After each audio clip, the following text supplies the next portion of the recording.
Olá, meus irmãos, a paz de Cristo a todos. Que Deus abençoe fortemente a sua vida. Para quem não me conhece, eu sou o pastor Mário César, pastoreamos a Igreja Primeiro Mandamento, uma igreja que fica situada aqui na rua Minas Gerais, 134, aqui em Mesquita, Rio de Janeiro. Mas eu gostaria, você que está agora nos acompanhando, a convidar a você a participar comigo de uma oração. E eu também quero compartilhar com você uma palavra. Peço a você que você deixe preparado, por gentileza, um copo com água, pois em alguns minutos oraremos ao Pai, pedindo ao Pai para que Ele possa te dar saúde, para que Ele possa guardar a sua vida e abençoar a tua casa e a tua família. Mas eu quero falar, enquanto algumas pessoas preparam agora o seu copo com água, eu quero, por gentileza, compartilhar com você um salmo que ele é muito conhecido. É o Salmo 23, aonde todo mundo conhece aquele primeiro versículo que diz: o Senhor é o meu pastor e nada me faltará. Mas eu gostaria de ir mais a fundo a respeito desse salmo. E eu gostaria de te perguntar, você sabe qual período que Davi, ele escreveu esse salmo? Eu vou falar para você. Quando Davi ele foi escolhido por Deus para ser consagrado a rei, obviamente o sucessor de Saul, Davi ele estava passando por um momento muito difícil, porque ele buscava incessantemente a aprovação do seu pai. E por conta dessa aprovação que ele não tinha do seu pai, Davi carregava uma tristeza profunda. É muito ruim quando você não é reconhecido. É muito ruim quando a pessoa que você espera um reconhecimento, esse reconhecimento não vem. Esse era o problema do futuro rei Davi. E durante um período, Deus ele fala com o profeta Samuel para ir até a casa de Jessé, pai de Davi, porque ali o Senhor se agradou e escolheu um dos filhos de Jessé para ser o rei de Israel. Nesse momento, antes do profeta Samuel chegar até a casa de Jessé, Jessé manda Davi cuidar das ovelhas que ficava nos fundos da casa. Lá no capítulo 7 do segundo livro de Samuel, fala claramente que Deus escolheu Davi por detrás das malhadas. As malhadas era aquele rebanho que ficava nos fundos da casa, e esse rebanho que ficava nos fundos da casa era aquelas ovelhas que nasceu com algum tipo de anomalia, ou seja, com algum defeito. Eram ovelhas que não tinham valor, que não tinham comercialização, mas naquela época o judeu ele cuidava muito da ovelha. Então, mesmo ela não tendo valor, ele não desprezava ou matava a ovelha, mas deixava ela escondida atrás das malhadas. Então, o pai de Davi diz para ele: Davi, vai cuidar das ovelhas que está no fundo da casa. Ou seja, naquele momento, Davi, ele não servia nem para cuidar das melhores ovelhas, apenas da desprezada, da que não tinha valor algum. Ao mesmo tempo, Jessé estava tentando esconder Davi, porque Davi não tinha porte de rei. Ele não tinha altura de rei. Ele não tinha habilidade com lança, não tinha habilidade com espada, não tinha habilidade com escudo, não tinha habilidade com nenhuma arma de guerra. A palavra do Senhor, ela diz que Davi ele era ruivo, de belos olhos e manso.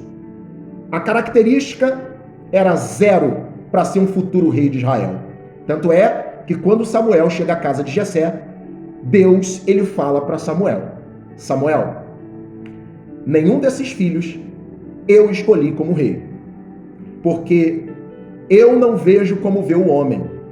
O homem vê o exterior, porém o Senhor vê o coração. Os irmãos de Davi tinham porte de rei, mas não tinha coração de rei.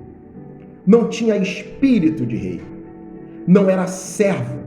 Não tinha um coração segundo o coração de Deus, tal qual era o coração de Davi.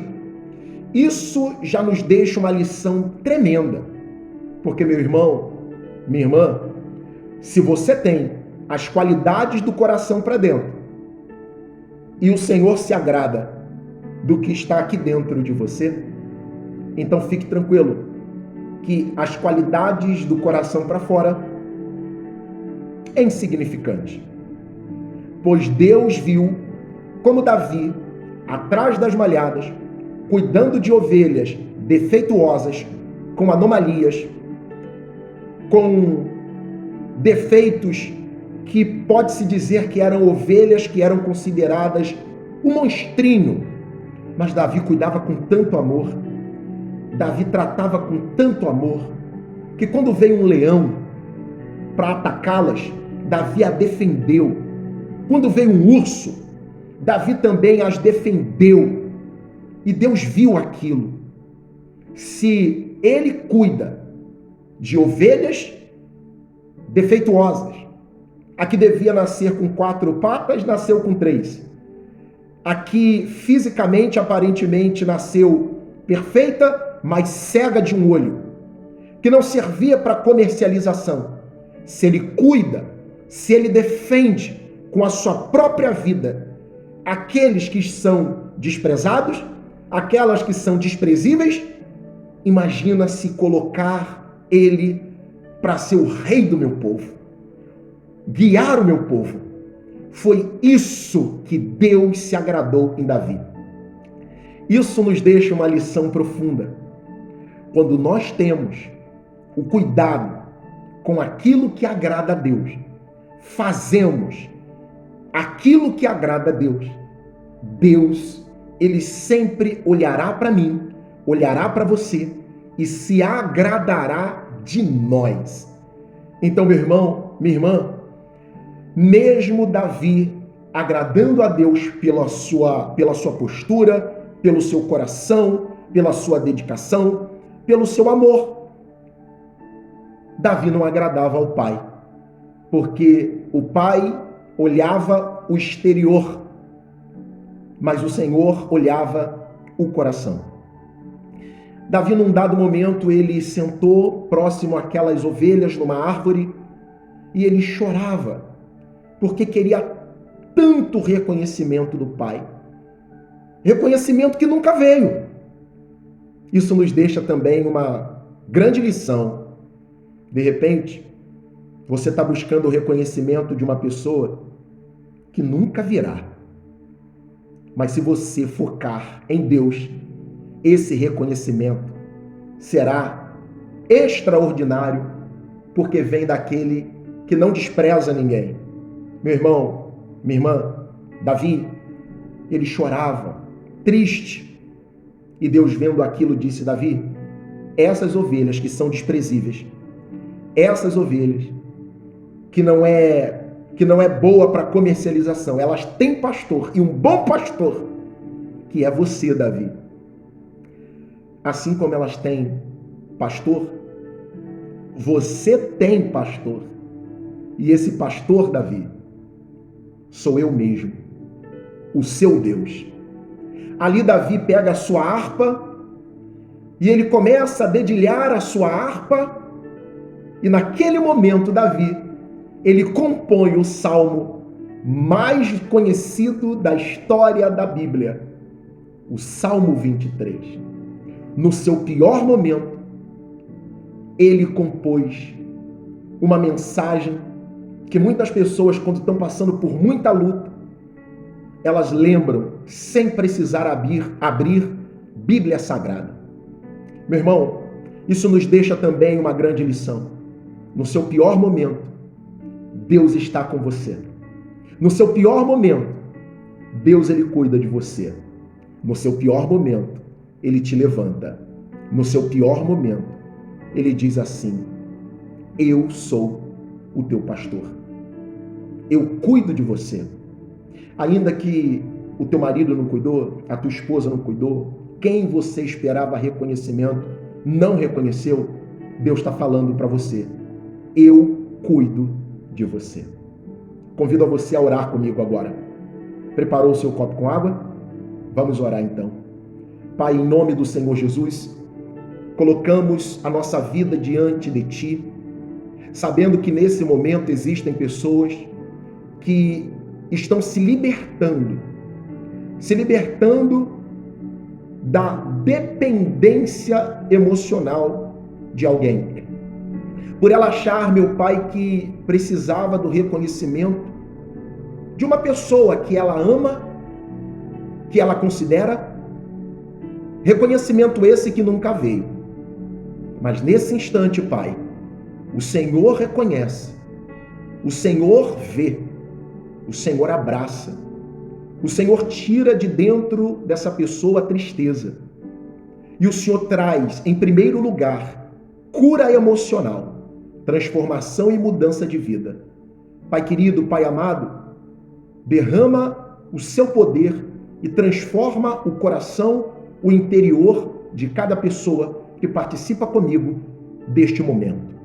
Senhor, de igual modo, toca naqueles que estão doentes, fisicamente, sofrem com dores, sofrem com problemas de depressão, nervosismo, crise de ansiedade, síndrome do pensamento acelerado. Transforma. Pai, consagra essa água, coloca nela poder e virtude para que quando bebermos desta água, bebamos de Ti e recebamos de Ti o Teu toque. Em nome do Pai, do Filho, do Espírito Santo. Glória a Deus. Amém. Amém. Beba da água em nome de Jesus.